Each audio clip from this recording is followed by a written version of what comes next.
Hola, buenos días. Soy Mauricio Cruz, mucho gusto. Eh, Bienvenidos, bienvenidas. Un cordial saludo y especial saludo para nuestros suscriptores en Costa Rica que nos acompañan el día de hoy.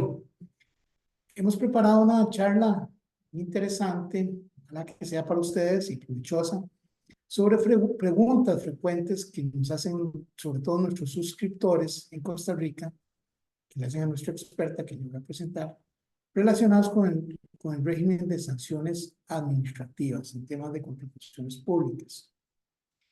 Eh, Sus preguntas y comentarios son bienvenidos. Eso ya dependerá del tiempo y de los temas que ustedes pregunten, quedan a discreción de nuestra experta. Estimamos una hora para hacer la charla completa. La presentadora, ustedes ya conocen, me imagino, Ana Marcela Palma. Ella es una reconocida asesora e instructora en tema de contrataciones públicas en Costa Rica y es, como decía, la asesora de nuestros suscriptores aquí. Entonces, tiene contacto con proveedores estatales prácticamente todos los días y conoce a bien, ¿verdad?, sus necesidades, sus dudas, y de ahí sale la charla del día de hoy. Para los que nos están conociendo poco a poco, Conexis se enfoca en inteligencia para licitaciones, ¿verdad?, que esto es proveer una ventaja competitiva a nuestros clientes con información clave y oportuna para hacer crecer sus negocios. Tenemos más de 1,200 empresas, en su mayoría medianas grandes, en diferentes países, y en nuestro sitio web pueden tener más información de nuestros servicios.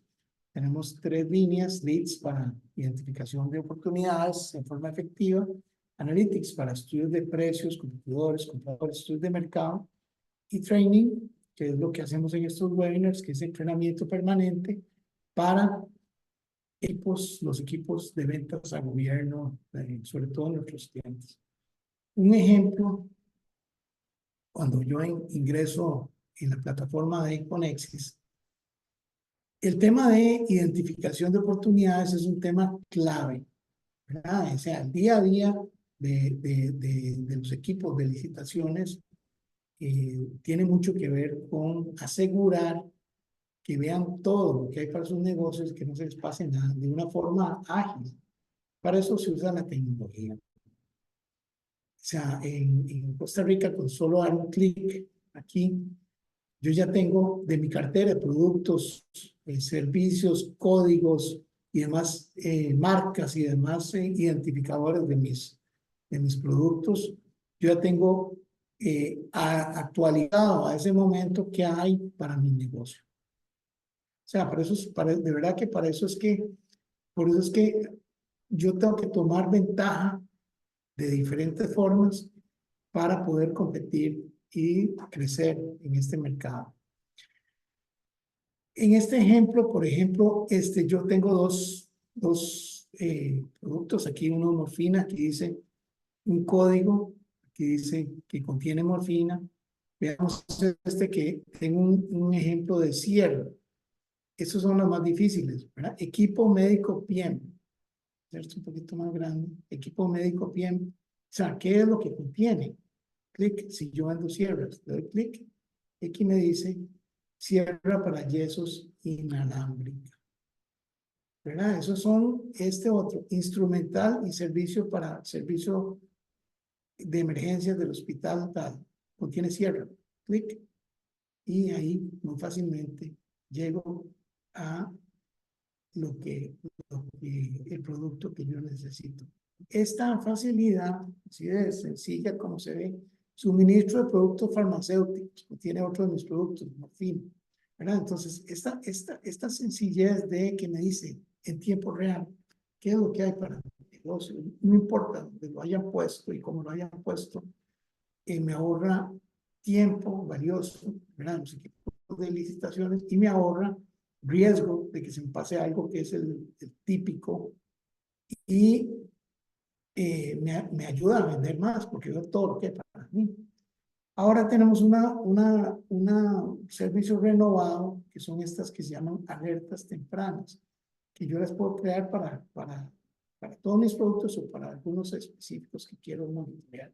Y esto es que yo por correo electrónico, apenas sale publicado algún proceso de compra en cualquiera de las fuentes que nosotros vemos, que contiene cualquiera de los términos que yo le puse para seguimiento, me notifica por un mail.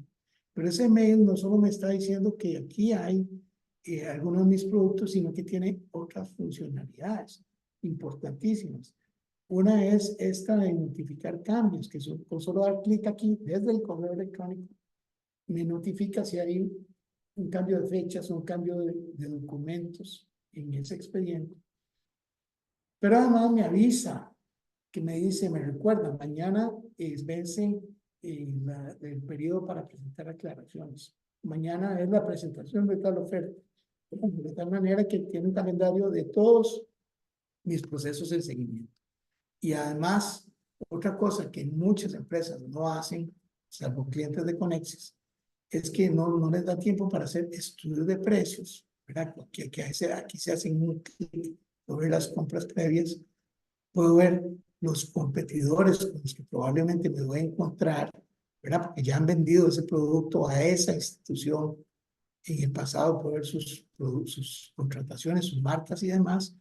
Y además puedo ver inclusive las compras futuras. Si hace un producto clave para mí, ¿qué más va a comprar esa institución o cualquier otra institución de esos productos en lo que resta del año y afinar mi estrategia comercial? Entonces, eh, cada día vemos más cómo nuestros clientes y nuevas empresas se acercan con Exis porque dicen, ¿verdad?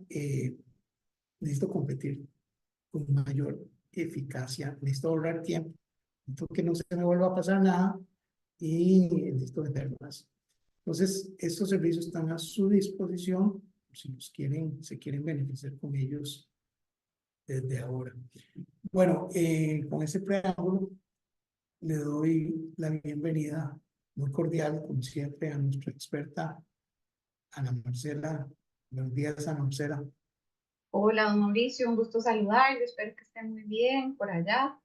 Y bueno, muy útil toda esta información que nos comparte. Cada vez el sistema es más preciso en darnos información clave, ¿verdad? Para que nuestra participación en los procedimientos de contratación sea más efectiva. Y bueno, hoy tenemos un Así tema es. que aunque no es muy bonito, es necesario conocerlo, ¿verdad? Porque no es bonito en el sentido de que cuando ya uno se tiene que enfrentar a un tema de sanciones es porque algo no salió muy bien, ¿verdad?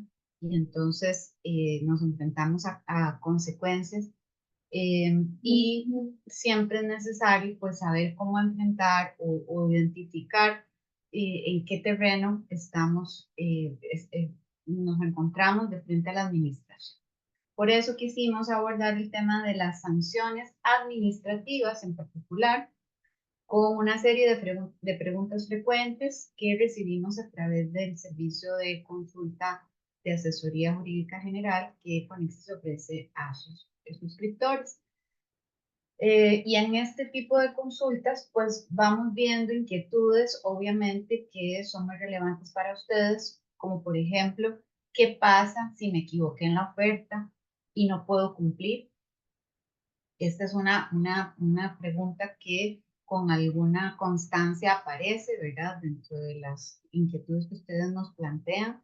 ¿O qué pasa si esta primera nos ubica en la etapa de oferta? Mira, hay que ir distinguiendo. Otra pregunta podría ser, ¿qué pasa si no puedo entregar el objeto ya contratado en el plazo que ofrecí, por ejemplo? ¿Verdad? ¿O qué pasa si del todo no puedo entregar? Ya no es un tema de plazo, es el bien ya no existe, lo dejaron de producir o hubo un cambio, ¿verdad? Y ya no puedo del todo entregar pese a que ya me adjudicaron, inclusive puede ser, agravemos la situación, ya hay un contrato eh, válido, eficaz, ya tienen refrendos, si es que era un contrato que necesitaba refrendo, ya tengo la orden de compra, con lo cual ya solo me queda entregar. Y entonces este tipo de preguntas, estas en concreto, no se enfrentan a la situación de posibles incumplimientos. Y entonces aquí tenemos que tener presente, a veces las preguntas se plantean de una forma como, ¿cuál es la salida, verdad? Y sí, lo que hay que tener claro es que en la mayoría de los casos, por no hacer una generalización absoluta, los incumplimientos, este tipo de situaciones, siempre van a tener consecuencias. Lo que habrá que buscar es entonces ver cómo llegamos a la consecuencia menos lesiva para nuestros intereses como oferente o como contratista, sabiendo que la administración también, por el otro lado, tiene el deber de resguardar el interés público y de aplicar la normativa que está vigente. Entonces, este es un poco el tema que hoy vamos a conversar. La consecuencia del incumplimiento del que estemos hablando va a depender del tipo de incumplimiento y de la etapa del procedimiento en la que estamos. Si nos devolvemos a las preguntas y pensamos en ese escenario, ¿qué pasa si me equivoqué en la oferta y no puedo cumplir? Una cosa que ya les digo, preguntan con mucha frecuencia. Me equivoqué en el precio.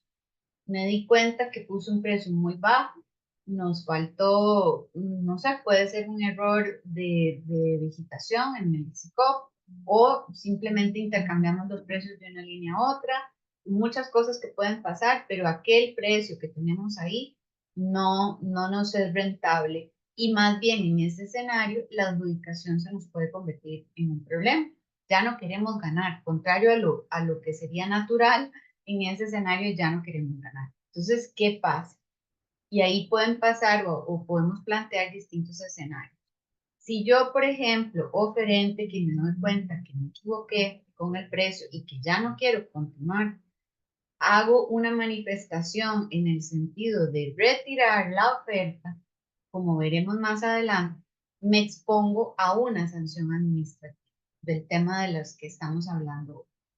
Por lo tanto, en un caso como eso, y yo no quiero darles, por supuesto, malos consejos porque siempre tenemos que actuar con integridad y transparencia, ¿verdad? Es una máxima de la participación en los procedimientos de contratación. Ahí, por ejemplo, ¿qué podría pasar? Un escenario en donde menos lesivo para la empresa. Lo primero sería de ninguna manera manifestar que retiramos la oferta, porque si hacemos un retiro formal, que en todo caso, no, ya por abierto, aquí estamos hablando de un escenario donde ya hubo apertura de ofertas, ¿verdad? Ya por estar abierto el procedimiento, el retiro que usted haga, primero usted no tiene un botón en SICOP para retirar la oferta después de la apertura. Pero aún así, si usted quiere mandar un documento diciendo retiro la oferta, eso lo expone a esa consecuencia sancionatoria. ¿Qué podría pensar uno en ese caso? Bueno, es muy probable que la administración pida una subsanación o pida algún detalle, tal vez nos falta alguna información o la administración quiere corroborar algún aspecto de nuestra oferta, pues casi que lo mejor sería no responder la subsanación para que la administración nos descalifique, ¿verdad?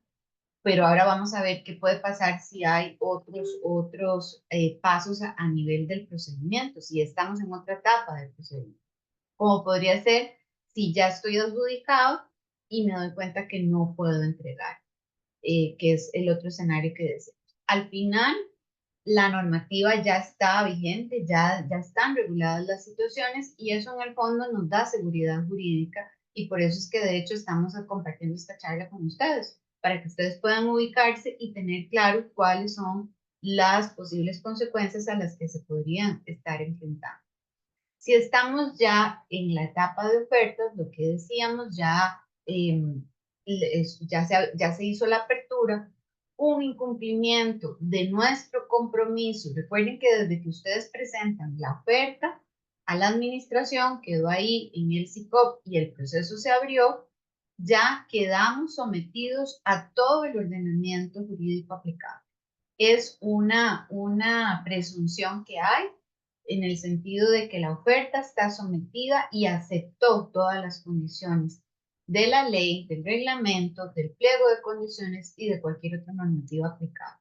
Entonces, por eso siempre decimos la importancia de ir a leernos antes qué decía el pliego, ¿verdad? Y qué dicen las normas. Por eso estamos en estas charlas para aprender sobre el régimen jurídico de la contratación pública. Ante un incumplimiento de la oferta, nos faltó de alguna información o hay algo que no calza, la administración normalmente va a dar como primera cosa, lo primero que va a hacer es darnos la oportunidad de subsanar en esta etapa, ¿verdad? Esta es como una regla general, no está, es decir, la subsanación sí está regulada, por supuesto, a nivel de la ley, artículo 50 de la ley y 134 del mismo reglamento, pero digamos esto que a veces hacen algunas instituciones de solo pedir subsanación a los 3 primeros precios o este tipo de cosas, ya ahí sí eso no está regulado con ese detalle en la legislación.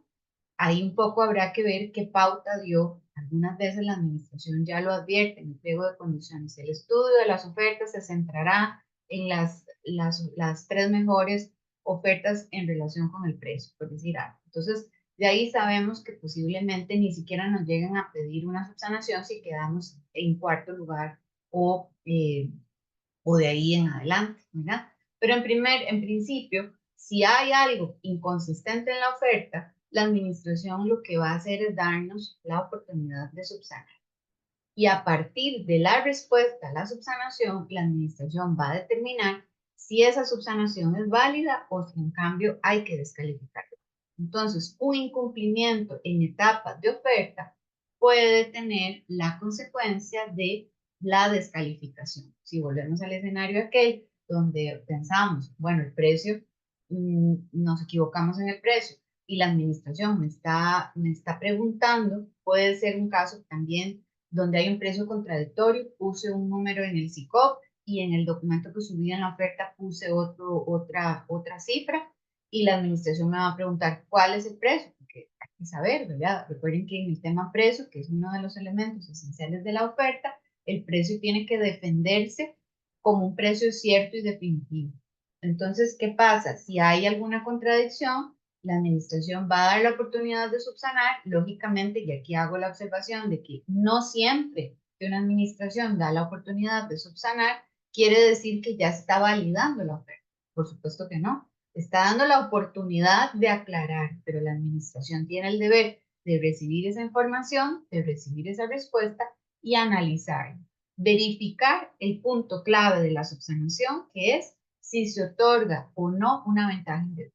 Si yo estoy cambiando algo que me favorece, después de la apertura, ahí habría una ventaja indebida y la administración no podría aceptar esa subsanación. Ese es un ejercicio que le corresponde hacer a la administración. Pero entonces, volviendo al ejemplo del precio, inconsistencia entre el formulario de SICOP y el texto de oferta que subimos, la administración podría darnos oportunidad de subsanar y si estamos en un caso en donde nos habíamos dado cuenta que nos equivocamos en el precio, lo mejor sería decirle a la administración, no contestar, por ejemplo, la subsanación, la administración tendrá como precio incierto y nos va posiblemente a descalificar.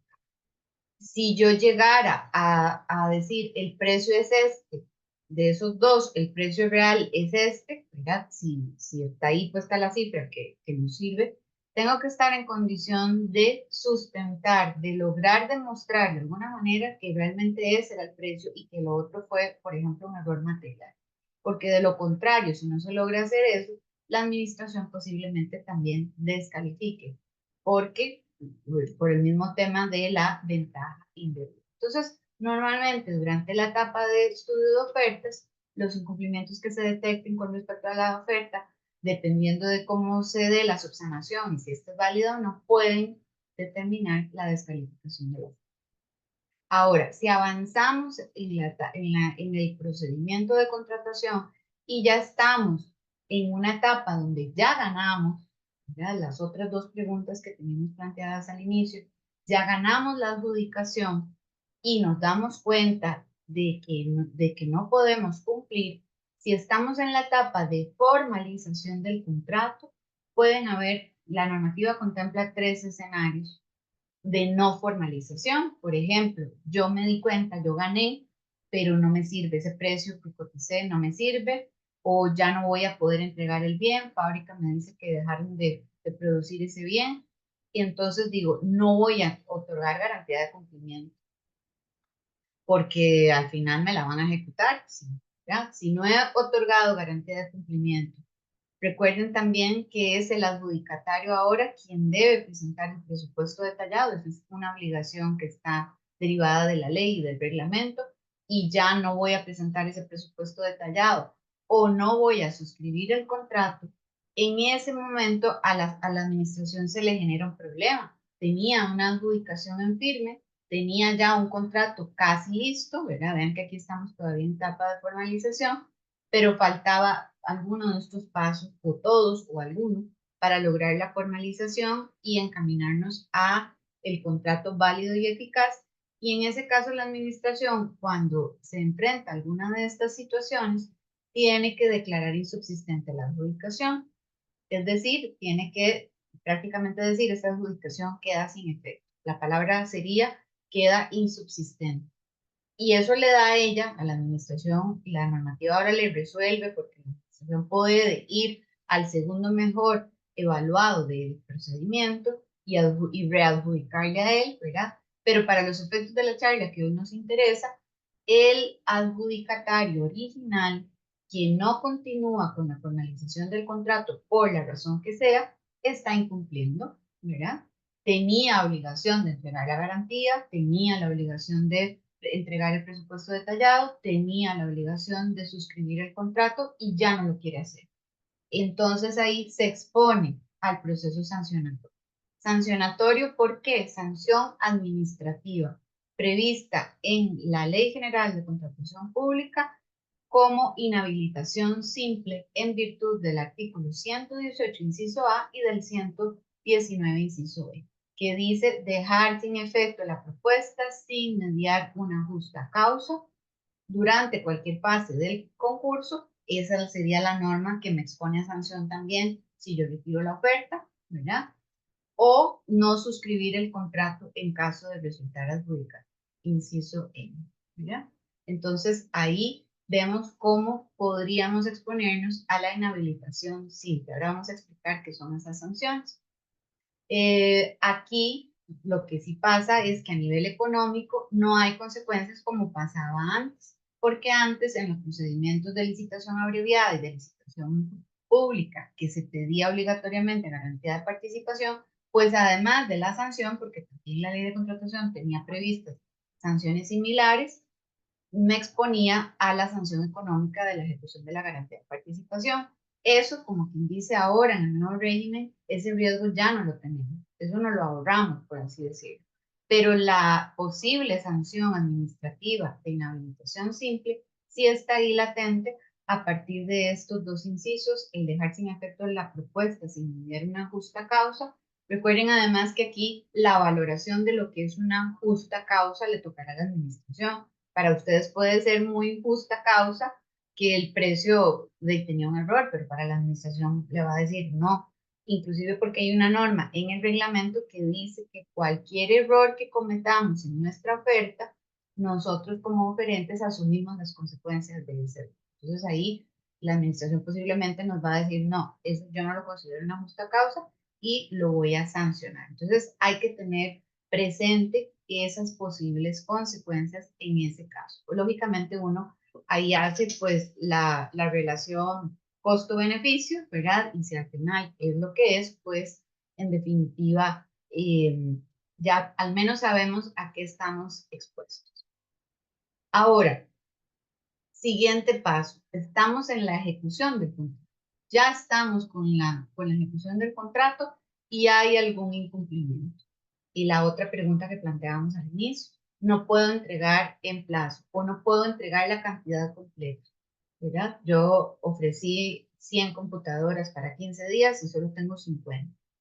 ¿Qué puede pasar ahí? Bueno, un incumplimiento durante la ejecución de un contrato puede tener varias consecuencias paralelas, ¿verdad? No, una no necesariamente descalifica a la otra. En el caso, por ejemplo, en el que no atienda yo el cumplimiento del contrato en el plazo otorgado, si la administración había dejado previstas cláusulas penales por entrega tardía o prematura, me van a aplicar esa sanción económica. Si la administración no había dejado prevista una cláusula penal o una multa, que a veces le llaman también multa, ¿verdad? Que es esa sanción económica que opera de una manera más automática, aún así la administración, si tiene garantía de cumplimiento, recuerden que en los procedimientos de licitación menor, en la licitación mayor y en algunos otros procedimientos se pide la garantía de cumplimiento de manera obligatoria, aunque la administración no haya previsto multas o cláusulas penales, podría ejecutar parcialmente esa garantía de cumplimiento. Eso en la parte económica. Pero además, ese incumplimiento podría eventualmente generarme sanciones administrativas. Y si ya el incumplimiento es muy grave, si ya del todo yo no voy a entregar las computadoras, ya no es que solo voy a entregar 50, es que del todo ya no puedo entregar, aquí me expongo también a la terminación del contrato, que de alguna manera también es una consecuencia sancionatoria en el sentido de que se me quitan el derecho a la ejecución del contrato y ya yo efectivamente ya no voy a tener oportunidad de ganarme, como quien dice, ese negocio que habíamos planteado. Enfoquémonos, y porque esta charla está diseñada para eso, en el tema de las sanciones administrativas. ¿Cuáles serían esas sanciones administrativas que aplican a un contratista o eventualmente a un oferente? También este régimen sancionatorio puede alcanzar al oferente, ahora lo veremos, pero enfoquémonos en el contratista según la nueva ley. Hay dos tipos de sanciones administrativas que son ya ahora, las dos tienen la consecuencia que afectan la posibilidad de participar en nuevos procedimientos. Son inhabilitaciones, ambas. Una de ellas calificada y otra simple, ¿verdad? A diferencia de la ley de contratación administrativa que tenía contemplado la inhabilitación como una sola, y el apercibimiento como una llamada de atención, como si me sacaran una tarjeta amarilla en un partido de fútbol, ¿verdad? En la ley desaparece, en la nueva ley general de contratación pública, desaparece el apercibimiento, esa llamada de atención, y se convierten ambos tipos de sanciones en inhabilitación. La calificada, como el nombre lo dice, nos hace ver que es algo más serio, ¿verdad? Que es que responde a un incumplimiento que posiblemente es más gravoso. Esta inhabilitación, por esa naturaleza, me expone a una imposibilidad para participar en nuevos concursos por periodos que van de 2 a 10 años. El mínimo de la sanción será de 2 años y el máximo será de 10. Y además, el alcance de esta sanción es mucho mayor. ¿Por qué? Porque yo no voy a poder participar no en procedimientos de la institución que me sanciona, sino que no voy a poder participar en ningún concurso de ningún sujeto de la administración pública, ¿verdad? Y entonces ahí el alcance es mucho mayor. Mientras que la inhabilitación simple me va a impedir participar, pero solo en los procedimientos de contratación promovidos por la entidad que me está sancionando. Y el periodo es bastante menor. El mínimo serán 6 meses, mientras que el máximo serán 2 años. Como vemos entonces, afectan las posibilidades de participar directamente en procedimientos futuros y la conducta, muy importante, esto es un principio básico en el derecho sancionatorio administrativo también, que es la tipicidad. La conducta por la cual me van a sancionar tiene que estar en la ley. No puede ser que la administración se invente cosas para sancionar. La administración va a tener que ir al catálogo, digámoslo así, de sanciones que está prevista en la ley y a partir de eso va a tener que encuadrar la conducta en la que yo incurrí, la entrega tardía, la entrega defectuosa, la no entrega del todo, en una conducta sancionable, un supuesto sancionable en la ley general y a partir de ahí iniciar el procedimiento. Aquí sí hay que aclarar que si hay otras leyes que establecen otras sanciones que encajan también con la conducta en la que yo incurrí, también podría ser que me sancionen por la aplicación de otras leyes. ¿verdad? Qué sé yo, que si además está previsto en la ley contra la corrupción y el enriquecimiento ilícito, aquella conducta, pues entonces también podría ser sancionado en virtud de lo que dice esa ley. Pero concentrémonos ahora en las de la Ley General de Contratación Pública. Vean que lo que hemos dicho aquí es importante aclararlo. Esa inhabilitación, en cualquiera de los dos casos, sea la simple o sea la calificada, es para participar a futuro, desde la fecha en la que lamentablemente nos imponen la sanción hacia adelante. Y por un principio básico de irretroactividad de las normas, contemplado en el artículo 24 de la Constitución Política, esa sanción no me va a afectar a los contratos que yo ya tengo en ejecución o inclusive los que ya yo había ganado la adjudicación. ¿Ya? Eso queda ahí, eso ya no se afecta, esa es una pregunta frecuente también que nos hacen. Eso, por ese lado, no hay una afectación. Es a partir de la fecha de la sanción notificada hacia adelante, lo que vendría a afectar en cuanto a concursos con la misma entidad o con toda la administración pública, dependiendo de la sanción.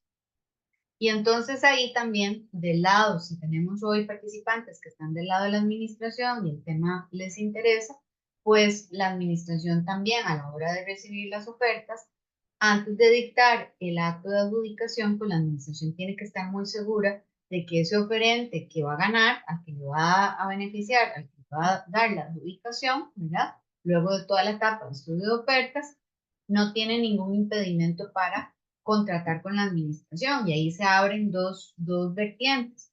Por un lado, el régimen de prohibiciones, que es un régimen para prevenir actos de corrupción, favorecimientos ilícitos, ¿verdad?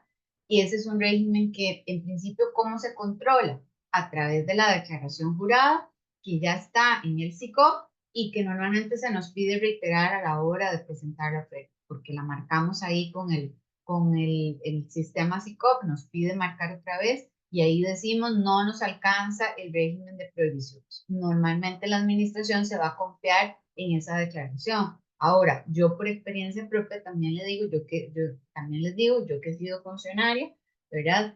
Que la gente muchas veces en la declaración pone lo que pone, pero si usted, hay casos de casos, hay casos donde efectivamente no es fácil controlar si hubiera una relación de parentesco incluida en el régimen de prohibiciones.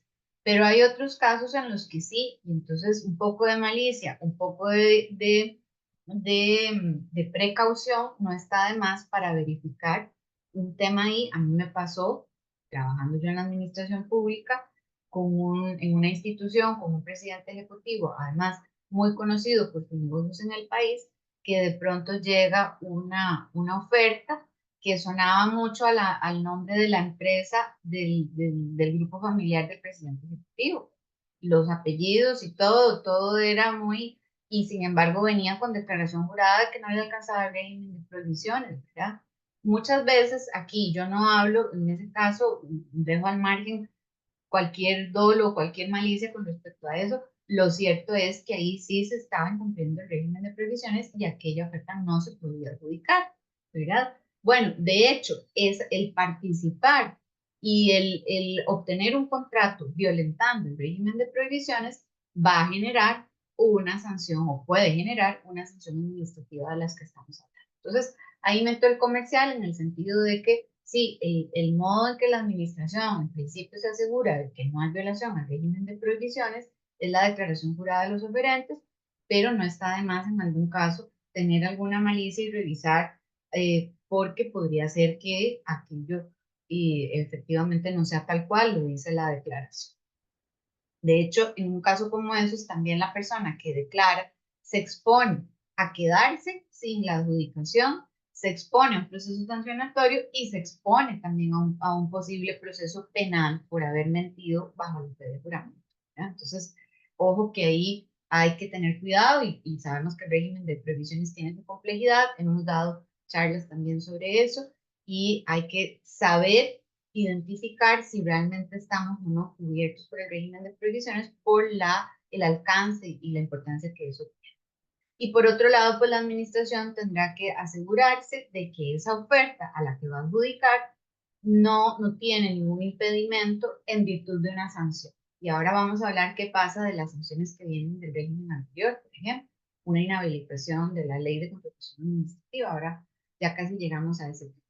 ¿Cómo también revisa ese tema la administración? Normalmente lo hace a través de la declaración jurada, donde también ponemos, no tengo ningún impedimento para contactar con la administración, pero sí que existe en materia sancionatoria un registro de sanciones donde deberían estar pues inscritas todas las sanciones que los proveedores van recibiendo, de manera que la institución pueda ir a revisar si aquel oferente tiene algún impedimento para contratar.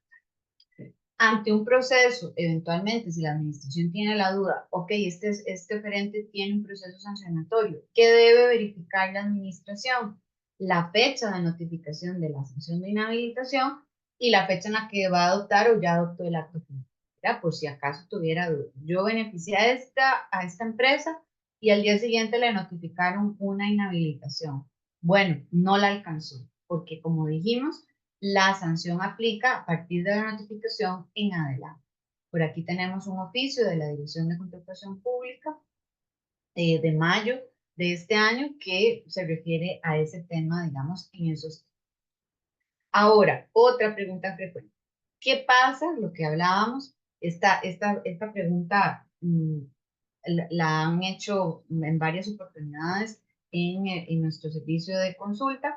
¿Qué pasa si me sancionaron con un apercibimiento conforme a la ley de contratación administrativa anterior?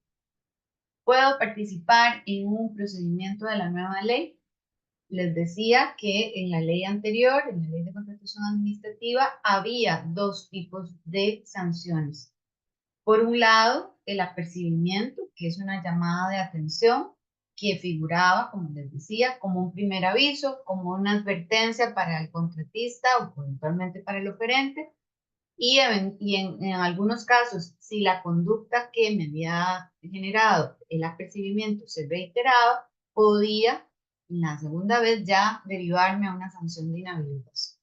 Así estaba previsto en el artículo 99 y en el 100 de la Ley de Contratación Administrativa. Pero aquí la clave para responder a esa pregunta que nos han hecho es que el apercibimiento en la Ley de Contratación Administrativa no tenía el efecto de impedir la participación. A usted le sacaban la tarjeta amarilla y le decían, lo estamos vigilando, lo estamos viendo, usted ya incumplió, tiene este apercibimiento aquí registrado a nombre suyo en el registro de sanciones. Pero usted podía seguir participando en los procedimientos con la Ley de Contratación anterior. Con mucho mayor razón, entonces, aquel apercibimiento que todavía está ahí, digamos, formalmente está ahí, ya no tiene ningún efecto que impida participar en procedimientos de la nueva ley, ¿verdad? Por ahí también habría que ver si esos apercibimientos no, ya comentamos eso, no deberían ni siquiera estar registrados más. Por otro lado, la ley de contratación administrativa contemplaba la inhabilitación. Ahí sí se afectaba la participación, sí, como el nombre lo dice, yo no tenía habilitado el poder participar en un procedimiento, ya fuera con la administración que me sancionaba o con todo el sector público. También había esa dualidad, solo que estaban en un único artículo y no se hacía esa diferenciación de nombres de inhabilitación calificada o de inhabilitación civil. Como vemos, el plazo también podía ser de 2 a 10 años, como pasa en la ley actual. Entonces, ¿qué pasa? Respondemos. En el apercibimiento, si yo llevo arrastrando sobre mí un apercibimiento que me impusieron con la ley anterior, lógicamente, porque el apercibimiento no impedía participar ni antes, mucho menos va a afectar la participación en nuevos procedimientos de la ley. Antes yo igualmente podía seguir participando y con la nueva ley igualmente lo puedo hacer. De hecho, aquí les decía, en el derecho sancionatorio hay un principio de la aplicación de la norma más favorable. Eso es un principio básico en el derecho sancionatorio. Entonces, ¿qué pasa? Uno podría entender que como el apercibimiento desapareció en la nueva ley no está contemplada esa sanción, todo ese registro de sanciones de apercibimiento debería tenerse ya por inexistente. desaparecieron, porque hoy en día esa sanción ya no existe, en función de ese principio de la norma más favorable. Ahora, ¿qué pasa si más bien la inhabilitación, la sanción que yo traigo de atrás es más pesada? Es una inhabilitación. Ahí sí había un impedimento. Tal vez me sancionaron en el año 2022 por 5 años, o sea que todavía en el año 2024 esa sanción está vigente. Ahí que hay que verificar para establecer y tener claridad si yo puedo participar o no en procedimientos de la nueva ley. Tengo que ir a revisar el alcance de la sanción, la vigencia y muy importante ese principio que les hablaba ahora de la norma más favorable. ¿Será que tal vez la sanción, la conducta por la que me sancionaron ya no existe o sí se mantiene en la nueva ley? ¿O será que la nueva ley sanciona de una forma más benévola esa misma conducta? Si fuera el caso, me tendrían que aplicar la norma más favorable. Si está igual, pues la sanción se queda igual y tendré que continuar, como quien dice, con el castigo hasta que acabe su vigencia. Pero eso solo se puede ver caso a caso, revisando si hubiera por aquello la aplicación, si hay pie para aplicar una norma más favorable a nivel sancionatorio por el cambio en el régimen jurídico. Vean qué importante, qué interesante es el elemento. Si el contrato, otra pregunta frecuente, en ejecución se inició con un procedimiento basado en la ley de contratación administrativa anterior, ¿cuál régimen sancionatorio aplica? Nuevamente, porque resulta que la ley de contratación tenía el apercibimiento y tenía la inhabilitación, pero ahora la nueva ley solo tiene inhabilitación, calificada o simple. Y este contrato se inició en tiempos de la ley de contratación administrativa. ¿Qué me aplica? Vean qué preguntas no son tan fáciles o tan automáticos de resolver, ¿verdad? Bueno, tenemos aquí que ya la Dirección de Contratación Pública también, y bueno, y aquí este es un tema aquí sí que es tema de puros abogados, ¿verdad? Hay que decir, por si acaso también tenemos participantes de la Administración Pública, hay que analizar el caso concreto.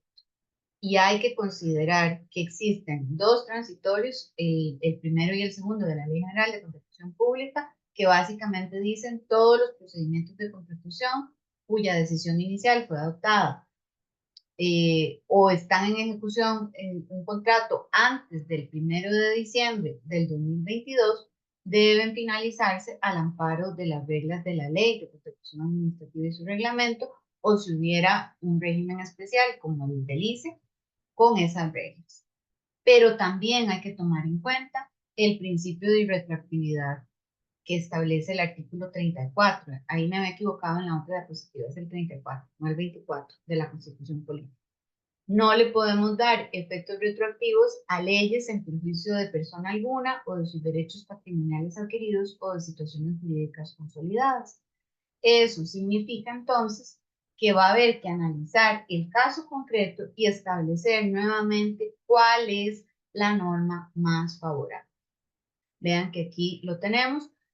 Para ese contrato que se inició bajo el régimen de la Ley de Contratación Administrativa, es más favorable aplicarle el régimen sancionatorio de la Ley de Contratación 7494 o es más favorable aplicarle el régimen sancionatorio de la Ley General de Contratación Pública. Vean qué interesante, podría haber un caso en donde aquella conducta en la Ley de Contratación, siendo mi contrato originado en la Ley de Contratación, aquella conducta se sancionaba con apercibimiento. Recordemos, la tarjeta amarilla.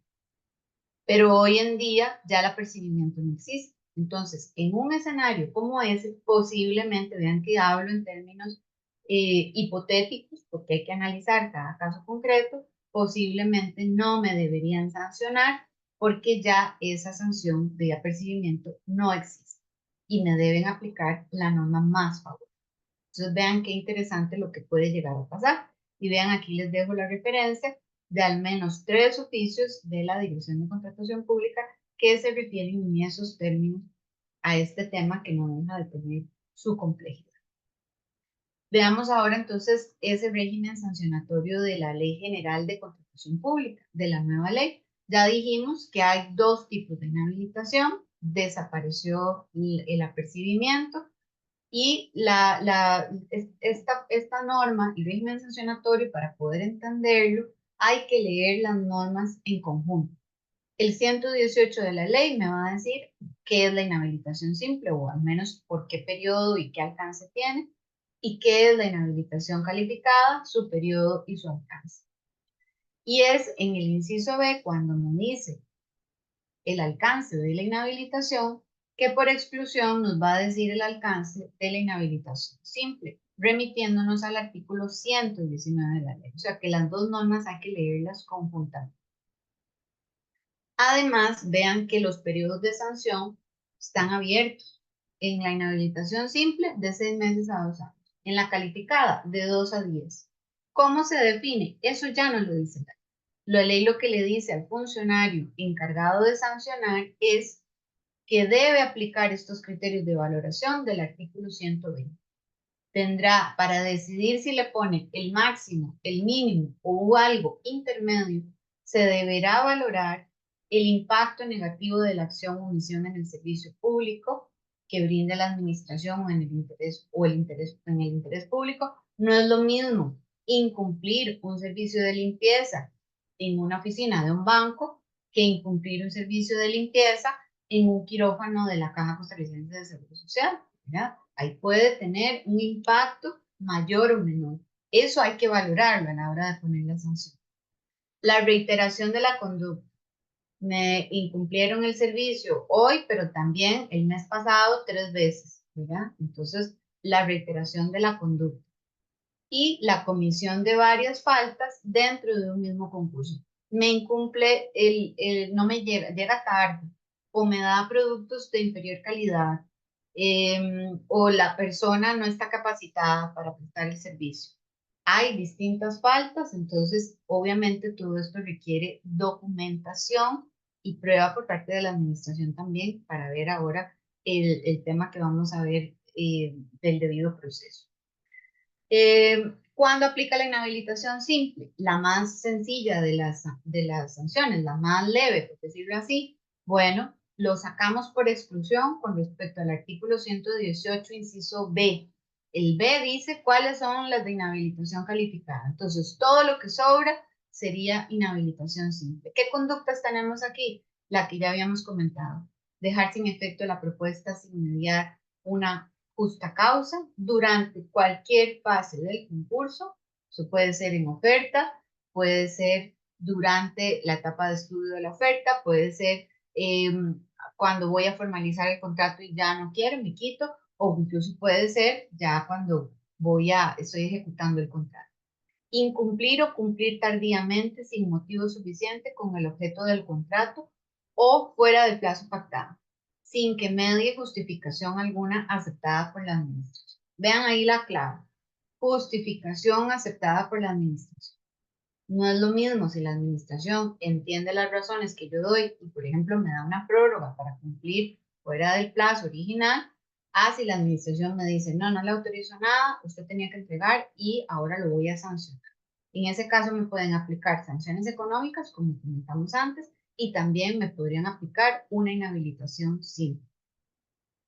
Otra conducta, no suscribir el contrato. Ya lo habíamos visto, ¿verdad? Otra conducta, no iniciar sin motivo suficiente las labores de la obra dentro del mes siguiente al refrendo del contrato, sin perjuicio de la ejecución de la garantía de cumplimiento. Vean que en esta conducta nos ubicamos en un contrato de obra, ¿verdad?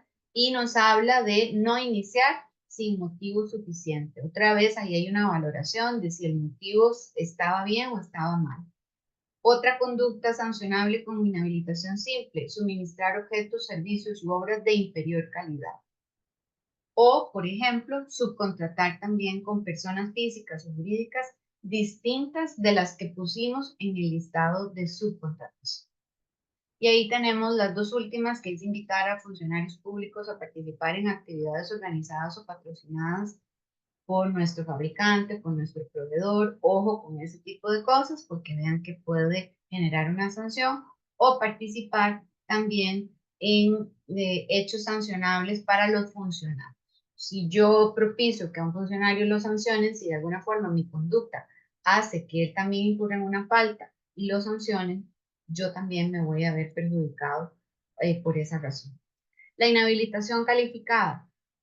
Están los supuestos, vean que los puse hasta en negrita para que tratemos de recordar. Estos son conductas más graves, como obtener ilegalmente información que nos coloque en una ventaja con respecto a los competidores, participar violentando el régimen de prohibiciones, lo que hablábamos ahora, participar en un concurso si un miembro, si estamos hablando de un grupo de interés económico y un miembro del grupo de interés ha sido sancionado, ojo que entonces la sanción se expandan sus efectos a todo el grupo, suministrar directa o indirectamente dádivas a los funcionarios involucrados en el procedimiento de contratación, invocar o introducir hechos falsos, o brindar información falsa, omitir o actualizar la información, omitir o no actualizar, perdón, la información de la declaración jurada. Vean que esa declaración jurada, esa famosa declaración jurada que está en el SICOP, no es una cosa residual, no es una cosa de poco importancia, ¿verdad?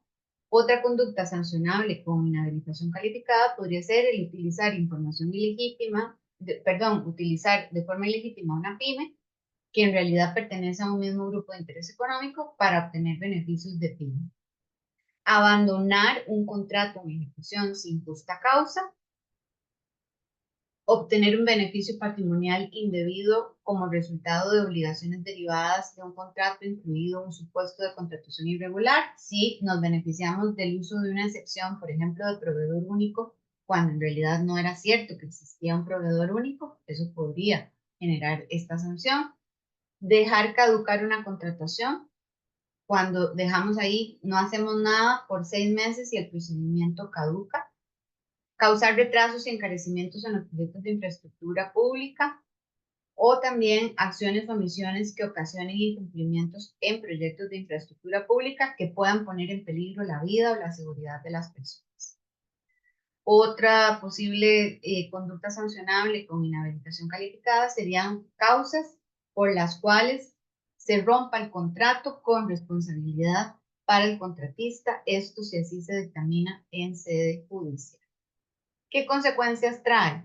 La mayoría de las conductas sancionadas con inhabilitación calificada, digo la mayoría porque el último inciso, que es el inciso R, no está incluido aquí, pero porque ya es cuando en sede judicial se está discutiendo la terminación del contrato, serían, si me sancionan con una inhabilitación calificada, si estoy en etapa de oferta, la oferta va a quedar descalificada.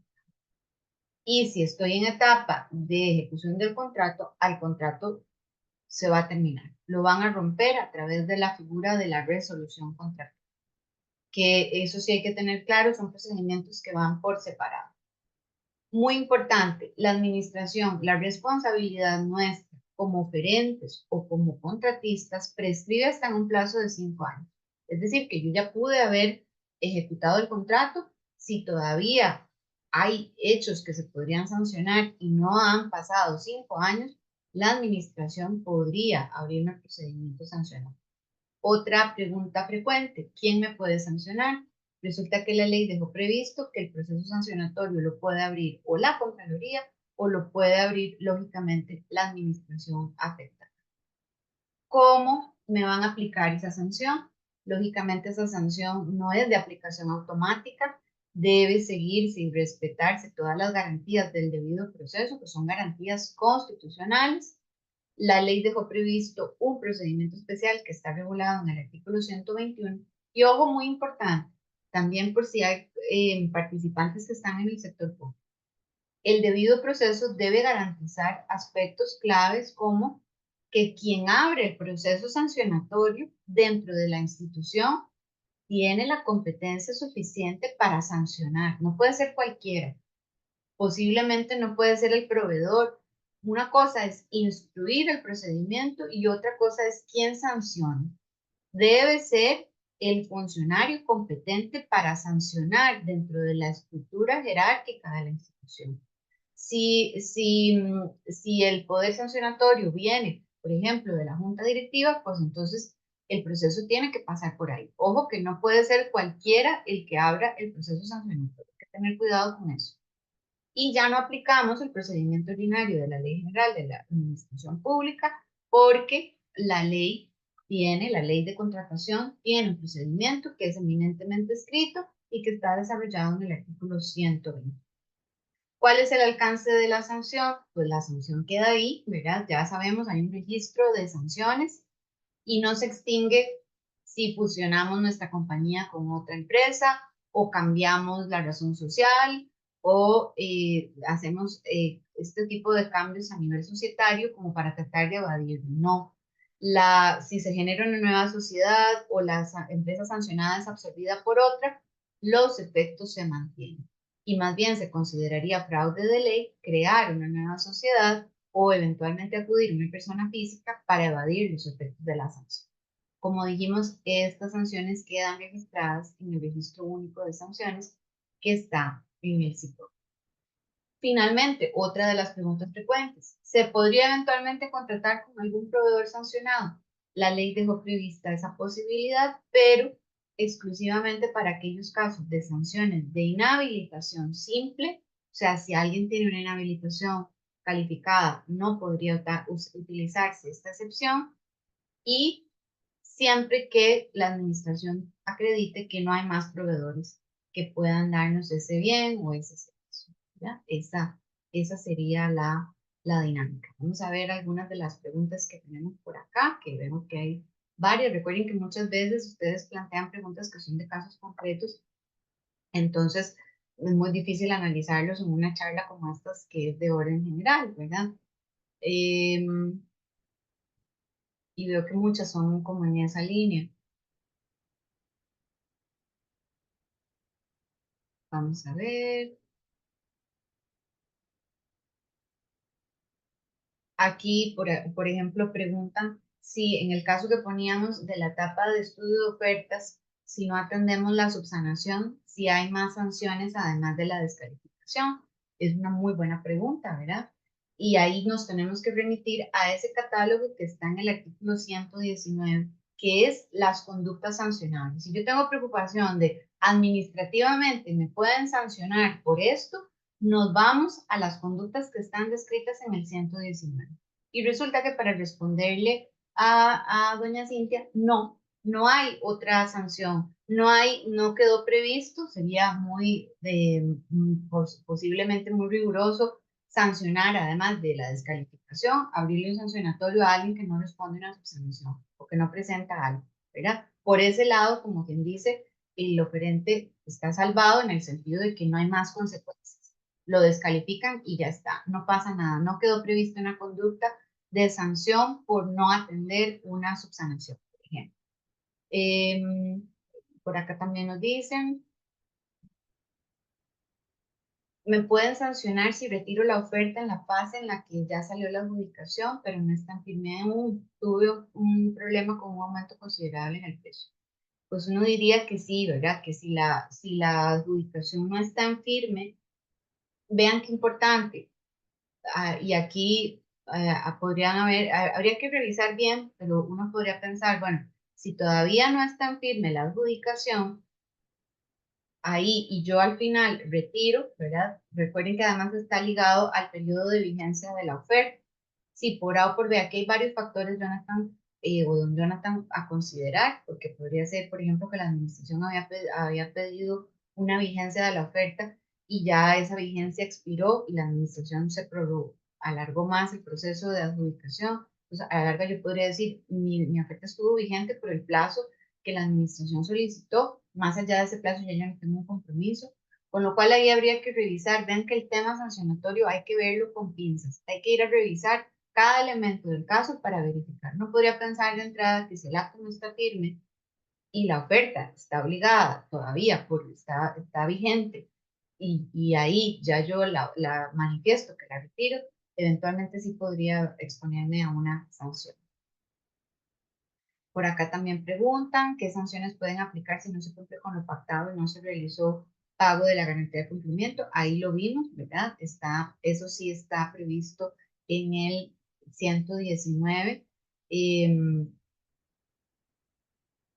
no me equivoco, como inhabilitación simple.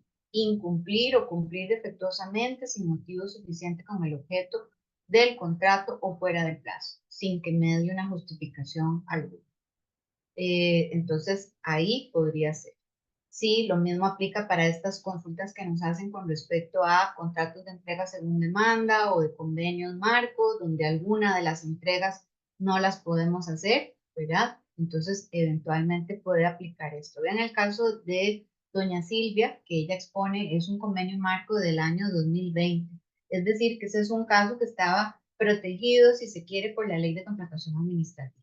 Entonces, ahí, en su caso, doña Silvia, eventualmente, ahí hay que tener en cuenta varios elementos.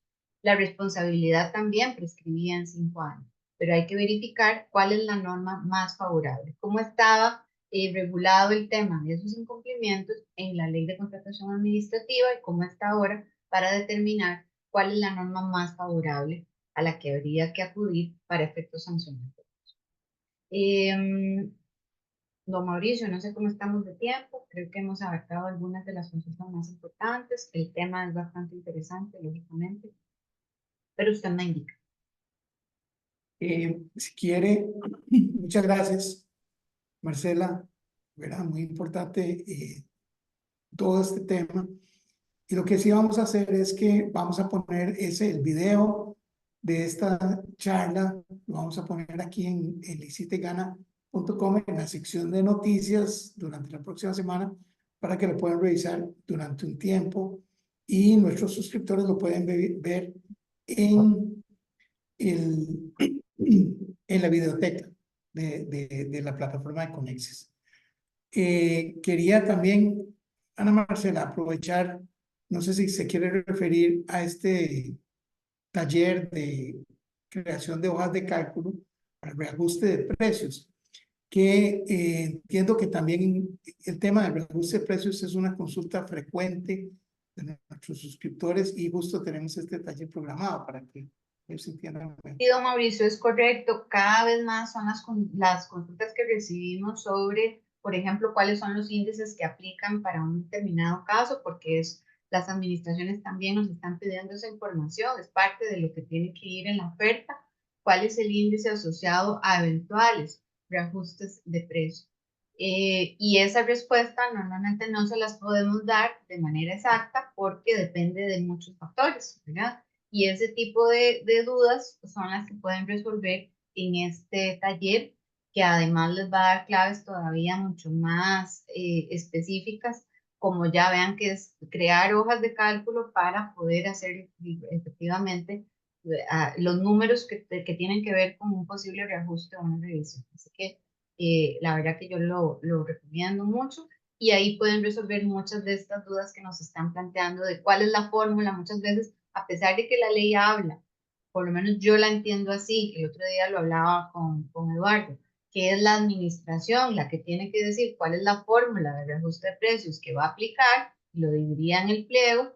En muchos casos estamos viendo que la administración lo que hace es preguntarle al oferente, dígame cuál sería la fórmula que usted aplica, ¿verdad? Bueno, este tipo de dudas, si es la administración la que lo debe poner, si es el oferente o los índices, cuáles son los índices, eso qué es de los índices y cuáles son las fuentes, todo ese tipo de cosas las van a poder resolver en este taller. Muchas gracias, Ana Marcela. Y yo invité a Erika Ortiz, nuestra gerente comercial. Anda por ahí, Erika. Sí, señor, por aquí estoy, pero no me permite poner la cámara. Pero les saludo muy atentamente a todos los participantes.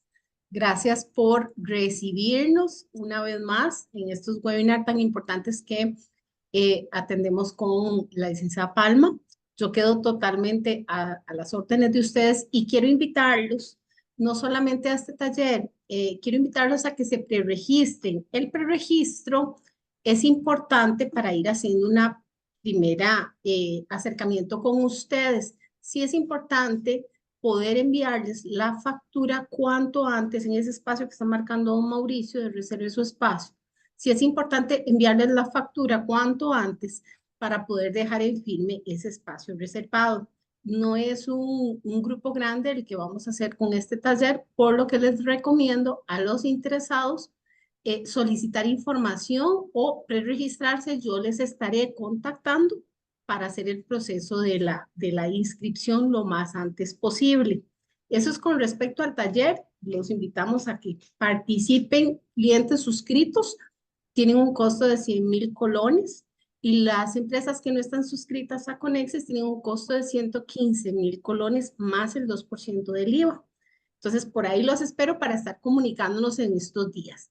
Con respecto al sondeo que está en pantalla en este momento, invitamos a todas las empresas que necesitan información, que quieren información de los servicios de Conexis, mostrarles en un demo en vivo con sus productos. Hacemos un recorrido por la herramienta con nuestros asesores expertos y les mostramos cómo podemos apoyarles con esta herramienta para que ustedes le vendan mejor a gobierno.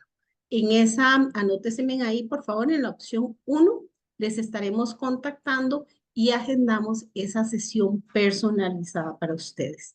En el caso de la opción 2, para todas las empresas que nos están acompañando esta mañana y desean información, realizar un demo también para México, Dominicana o Panamá, también pueden pulsar la opción 2 y con mucho gusto podemos agendar esa sesión con ustedes. La opción 3 nos dice, ya soy suscriptor y necesito asistencia. Si necesitan algún tipo de asistencia, afinamiento de la herramienta o consulta sobre la herramienta, con mucho gusto el departamento de soporte va a estar contactándose con ustedes y agendar esa sesión o evacuar las dudas que ustedes puedan tener. Y la opción 4, que ya los vi que se me anotaron bastantes, es precisamente el taller que estábamos conversando. Para el preregistro yo les voy a estar llamando durante el día para decirles cuáles son los pasos a seguir. Yo quiero invitarlos a todos nuevamente. Tenemos más webinars, lo que va de esta semana y la semana que viene. Quiero invitarlos para que participen, aprovechen estos espacios que Conexis les brinda para que ustedes se capaciten y estén al día en temas de contratación pública de una manera gratuita y sobre todo con profesionales de alto nivel como nuestros colaboradores en todos los países. Muchas gracias. Gracias a todos. Gracias, don Mauricio, Ana Marcela, muchas gracias. De mi parte, con mucho gusto, un placer y nos vemos el próximo mes. Gracias, Ana. Gracias, Ana Marcela, Erika y a todos los participantes el día de hoy. O sea, el tema de vender a gobierno no es tan sencillo, ¿verdad? Hay que prepararse no solo en usar SICOP, digamos, sino que hay que entender el trasfondo, las regulaciones, hay que armarse con las mejores herramientas para poder competir mejor. Y bueno, aquí estamos apoyando nosotros esa gestión. Les agradecemos mucho su participación, quedamos a las órdenes y les deseamos buenas ventas y buena salud. Saludos y nos vemos pronto, si Dios quiere. Gracias, feliz día.